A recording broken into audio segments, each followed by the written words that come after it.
Website sang uswag tracer nga ginagamit sa pagparehistro sa QR code, hindi sa gihapon ma-access. Validation sa mga nagparehistro sa QR code, naglabot na sa 20,000. Si Zen Kilantang nakatutok. Napulo na kadlaw nga ginuntat sang Iloilo City Government ang QR code registration bangod hindi masarangan ang kadamuon sang registrants halin sa syudad kag probinsya sang Iloilo. Tubtub subong nagapabilin sa gihapon nga nakadown ang website nga www.uswagtracer.com. Suno sa IT department sa masobra 40,000 nga nag-fill out para makakuha sang QR code, tunga pa lang ang na-validate na sang syudad. Magabalik naman ang registration sa tion nga matapos na ang validation process sang first batch. Ito na, sa mga 1 week to 10 days, 1 week to 2 weeks, okay? Sige lang,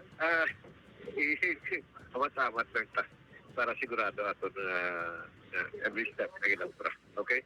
Dugang pa ni Cruz, ginauna subong ang mga dalagkong nga kumpanya kag establishmento nga magapanguna sa pag-scan sa mga tao nga masulod sa ilang mga opisina. Mismo ang city government ang magakontak sa kumpanya kag magakuha sang email address. Nag-coordinate kami sa mga big companies at sa mga business organizations para sa Upod kay Romel Porquia, Zen Kilantang, One Western Visayas.